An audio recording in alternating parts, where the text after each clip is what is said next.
Hello, and welcome back to Our Queer Experience. Hey, Andre, do you know what today is? The first day of Lent. No, that's not what I meant. Oh, I know. It's the halfway month, the halfway of the month, right? The halfway through February? Oh, come on, Eeyore.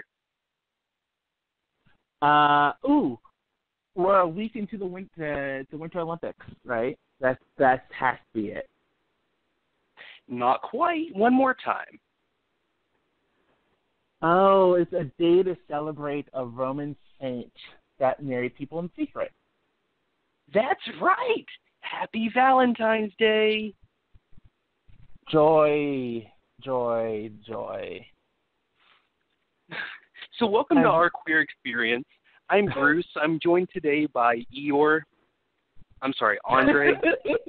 You're joined every day by me. As you can tell, this is not my favorite of holidays. And actually, you know what the sad thing is? I actually love Valentine's Day. I'm just sad because I never have a date for it. Well, you have me, and you have the people out there listening. That's got to be something, right?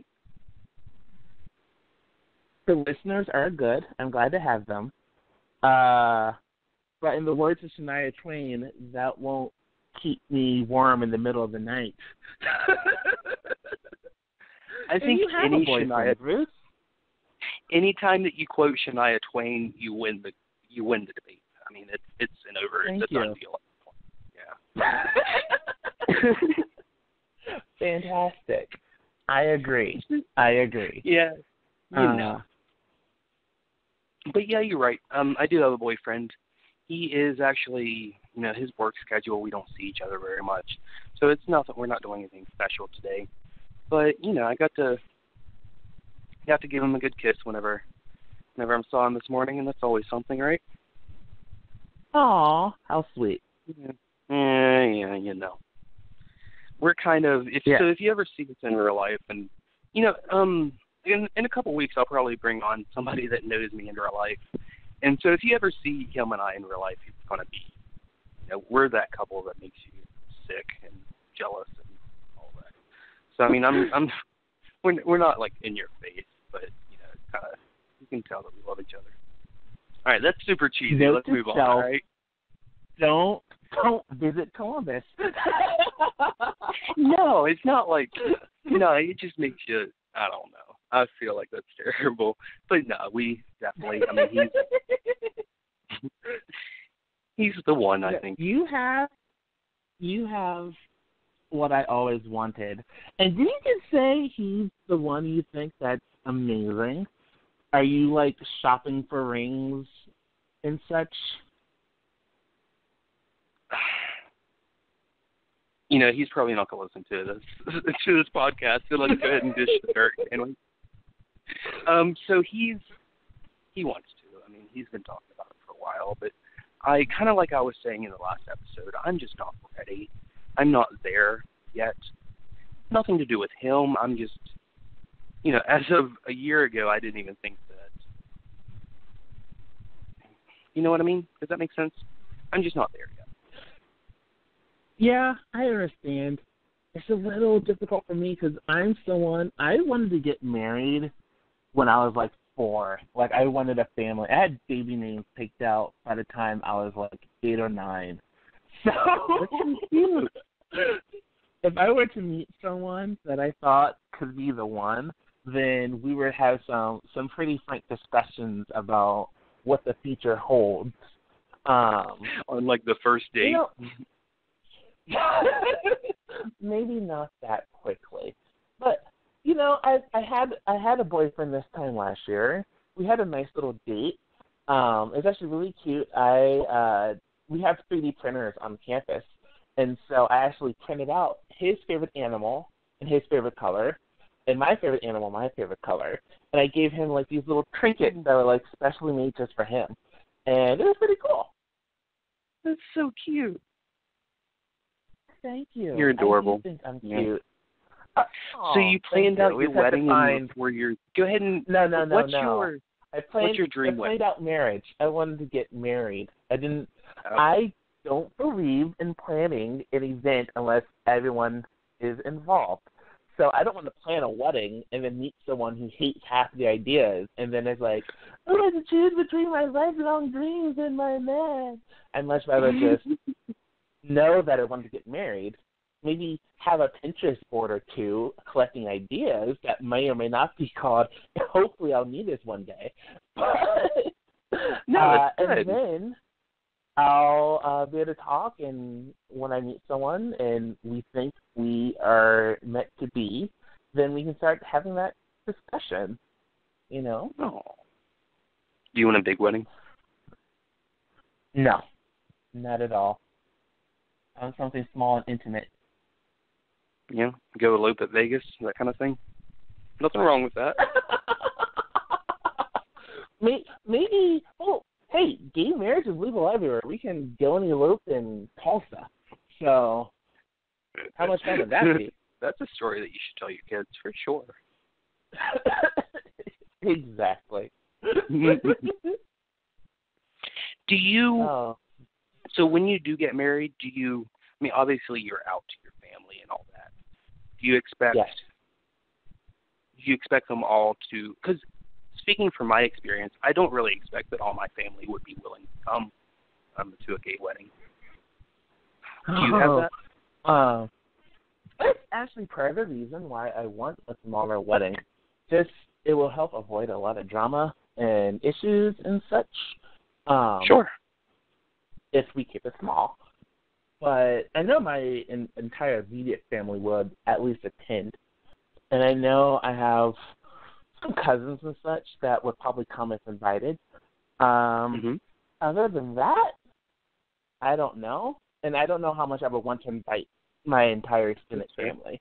Do you have a big family? Because I have a really big family. Okay. Like, family reunions bring in like 100 some odd folks, and that's just on my dad's side. So it's a really big family. So that would be an expensive wedding anyway. Right. Are they all on the East Coast? Like, do you have any of the regularly? Okay. 80% are on the East Coast. The other 20% are spread throughout the country. I got it. Oh, and you're stuck over there in Oklahoma. All by myself. This is my 6th state, as you know. I grew up in Maryland, listeners, since you don't know. Went to North Carolina, then spent a year in California, which is a topic in and of itself. We might have like a 5-part series on my California saga. 2 years in Virginia, worked in Ohio, and now I'm in Oklahoma. So I've lived almost in every region of this country. It's a great country. Beautiful lands, nice people. Just no one willing to be in a significant relationship with me, sadly.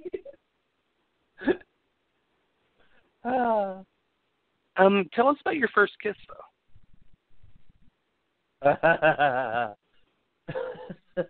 Well, the very first kiss I had was in 7th grade. It was In the Bottle or Truth or Dare. It's one of those 2 games that, middle schoolers play. And it was actually to the girl. She became the very first person I ever came out to. So that was fun. But my first, legitimate kiss with a boy that I liked and who liked me was probably when I was 20. It was fall semester of junior year of college. I was 20. Yep. Was it some romantic setting, on the beach at sunset or something? In my dormitory room, overlooking some scraggly pine trees and other dormitories. That's very romantic. Very. Sure. Sure. It was sweet. It was what it was. Mm-hmm. One of many, dating relationships, but I've only had one legitimate boyfriend in my life, so. How long were you together? 9 months. Okay. So, just enough for a baby to be made.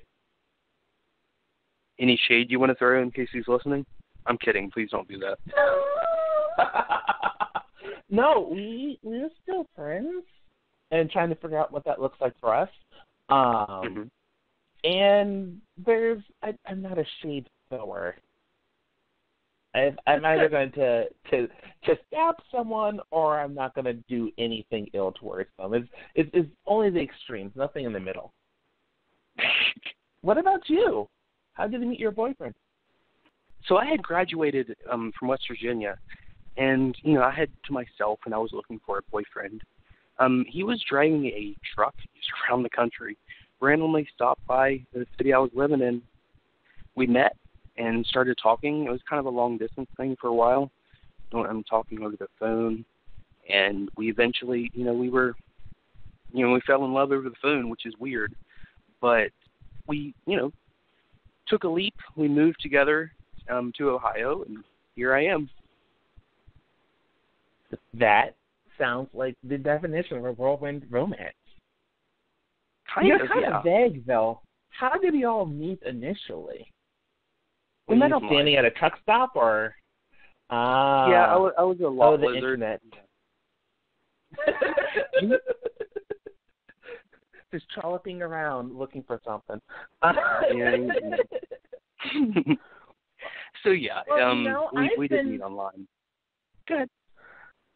I've been online dating junior year of college, and what I seem to have learned is that for cute boys like yourself that recently come out, boyfriends who seem to fall in your lap, literally, apparently in this case, it doesn't seem fair. But people keep telling me I should have hope, right? Hope is good? Yeah. I mean, perhaps my standards are just, if I moved away with the first guy that came along after I came out, then maybe my standards just aren't very high. Probably, if you ever listen to this, I'm kidding. I love you. Don't take that seriously. I'm just going to assume that you got incredibly lucky to meet someone who lived up to your standards, regardless of where those standards are set. That would make me happy.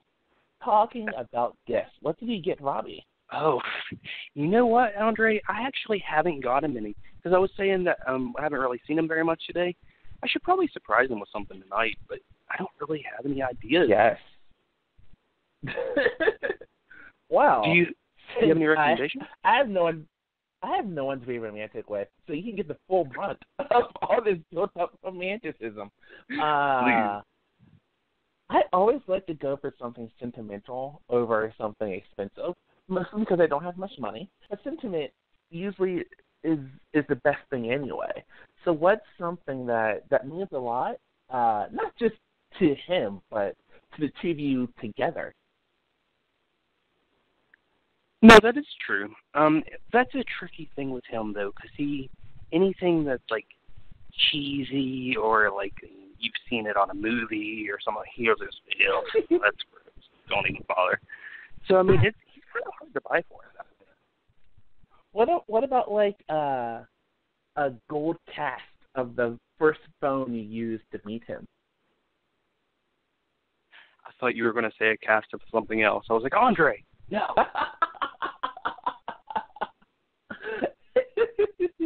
Hey, those things, doing that is much more expensive than getting your phone cast made. So if you have that kind of money, go for it. That would be unique to the two of you. I don't think I could get over how awkward it would be to just go into a 3D printer place, just plop it down on the desk and say make a copy. Like, how do you do that? Well, I don't know. This is sorry. We're getting way off. Can you make a copy, please? Your manners. Yeah, true. Okay, then, if sentiment is not necessarily his game, then what's an activity the two of you like to do together that is kid friendly? No, absolutely. He has a favorite restaurant that we don't go to very much because it's it's downtown. It's kind of a pain to get to. So, I mean, I think what I'll do is this weekend, whenever we have a little bit of time together, I'll just take you there, have a belated Valentine's Day, and have a nice romantic dinner. I think you'd be down for that. Here is an idea. Many restaurants, even nicer ones, do like a carry-away service. So you could surprise them with like a romantic picnic or romantic dinner at home with food from his favorite restaurant. Oh, that's such a good idea. I'm going to do that. Well, I'm glad someone can use my brain. Because, I mean, maybe if it's not... Yeah, okay. Awesome. Thanks, man. I appreciate that. You're welcome. It's so cool because I could feel the idea forming in your brain. So right. It's really cool to hear that like just form in front of me. Awesome. Well, I appreciate your help, and I will let you know how it goes. I'll give you some details, but probably not. Yes, only some details, please. I don't need to go much further than that. As for me, my Valentine's Day plans include going to class and then going to church. How fun! Fun. No, that is fun. Exciting. Tell us about your church real quick. So exciting. Just real quick. Oh, I go to an Episcopal church. And so with today being Ash Wednesday and all, I've only been going to an Episcopal church for, I guess, a year and a half now. So, and I don't really come from a tradition where Ash Wednesday is like as ceremonial as it is there. So last year was definitely new and different and I almost said exciting. It's hard to describe a liturgical service as exciting, but it was kind of cool. The idea of ashes and from ashes we came, from ashes we'll return. Kind of a paraphrase of what's said when they make the cross on you is a reminder that while this life is fleeting, we have eternal life with Jesus, who in 40 short days will remember his sacrifice for us and for our salvation. So, woo, yay Jesus. Is it a big church? Not as big as it once was. Okay. And it's obviously gay affirming? Yes. Episcopal. Episcopals are probably the most gay affirming evangelical church you'll find. Got it. And that's actually interesting that you bring that up, because I think if I can look at our schedule, we'll be talking a lot more about being queer and Christian next Monday in our 4th episode. Ooh. So come back, check that out, and we will have a lot more to talk about on that issue. I can talk about that forever. Mostly because it's my research and dissertation topic.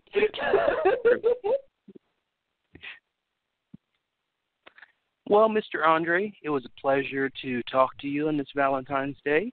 Hope you enjoy your class. Thank you for helping me be a little less lonely. My pleasure.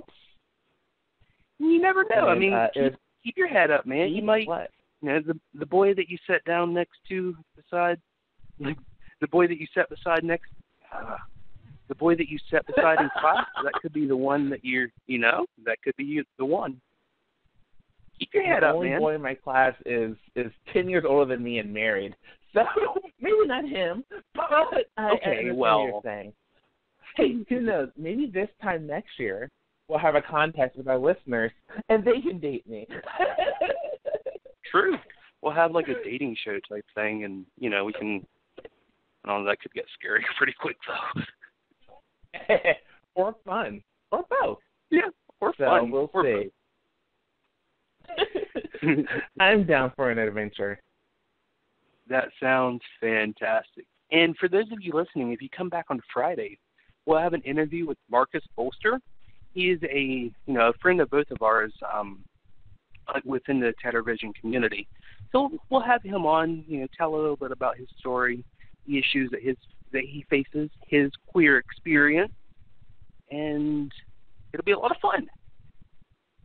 Yes, it will. I look forward to talking with him. Alrighty. Well, have a great day out there, and Andre, have a great day. You too, Bruce. Bye, y'all.